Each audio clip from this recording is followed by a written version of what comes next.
Do you want to be more self aware? Do you want to know about the 4 psychological habits of a self aware people? So stay tuned with me till the end.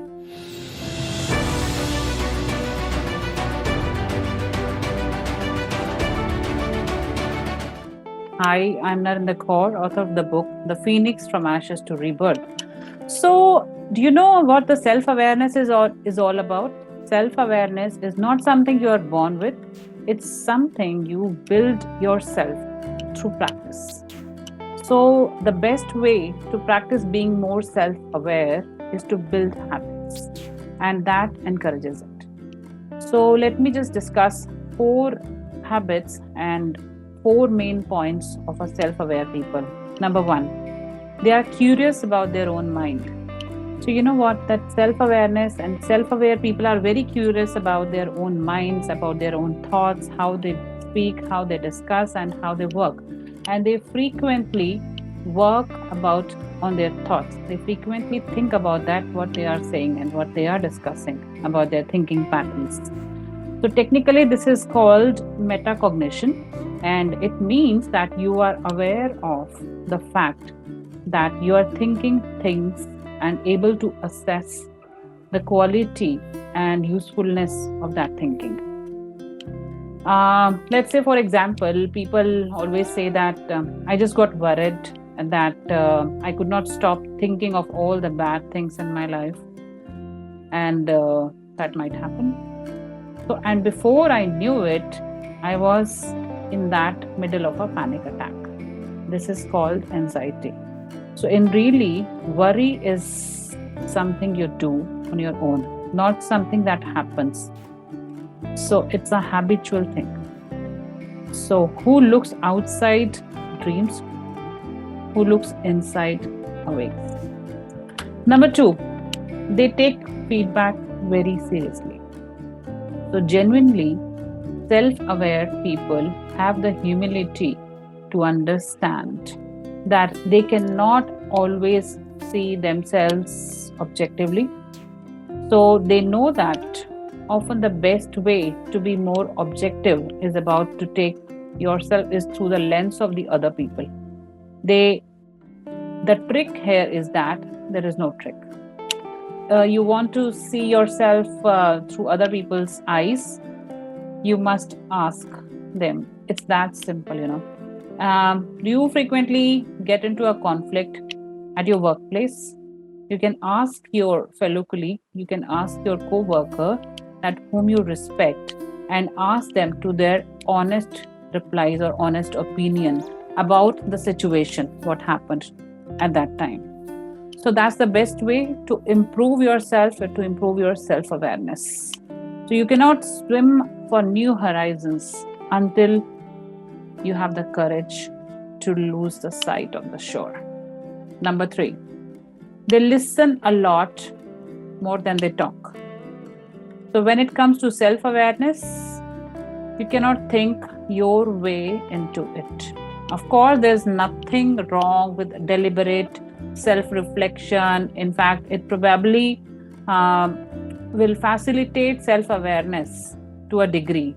But true self-awareness comes from a genuine interaction with other people. So from conversation only. So, but to get there, you need to be able to listen, to really listen about it. The quest for self-knowledge is a fundamentally social endeavor. And you know what? The key to gaining meaningful self-awareness through listening is to manage your own thoughts during a conversation. So there is a lot of difference between listening and hearing. Number 4, they don't judge themselves for how they feel. So you can't control your emotions, only your actions.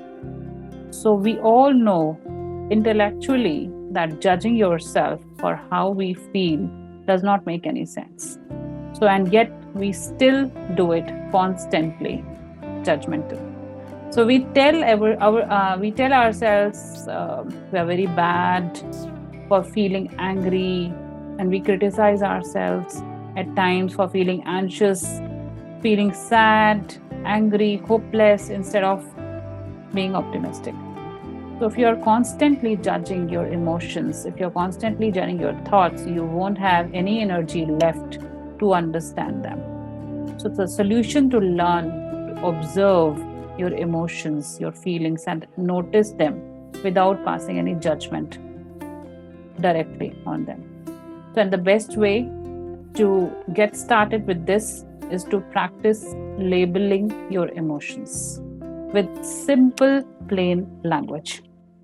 So you can't control your emotions, only your actions. That's what I said. So just control your emotions. So we all know intellectually that judging ourselves is how we feel doesn't make any sense. And yet we still do it constantly. We all criticize ourselves, we do judgments, we do a lot of things. We would not judge other people for their unnecessarily things, what actually is no control on that. So if you're constantly judging your emotions, you won't have any energy on that. Remember that. So don't say that I'm feeling lonely, I'm feeling sad, I'm afraid, I'm angry. Instead of, change your wordings. I'm feeling proud of, I'm happy, I'm optimistic. So these are the things you can change your emotions, you can control your thoughts. So words matter, and the word that most matter are the ones you say to yourself. So all you need to know is, if you want to be more self-aware, build the habits that foster it. Get curious about your own mind, take feedback seriously, listen more, talk less, stop judging yourself for how you feel. Thank you so much, and stay tuned for more updates. And yes, of course, if you would like to know about your life and get the help from my self-help book, this is the book, The Phoenix from Ashes to Rebirth. You'll get a beautifully curated 21 chapters in that, and you'll get all the self-help in this book. It's available on Amazon. The Phoenix from Ashes to Rebirth. You can buy it from there. Otherwise, you can DM me. You can message me on YouTube as well. On all social media platforms, I'm available. It's very much there. I can send it to you directly. Thank you so much. Stay tuned. Bye-bye. Take care. And yes, don't forget to follow, subscribe, and like and share with your friends and family. Take care. Bye-bye.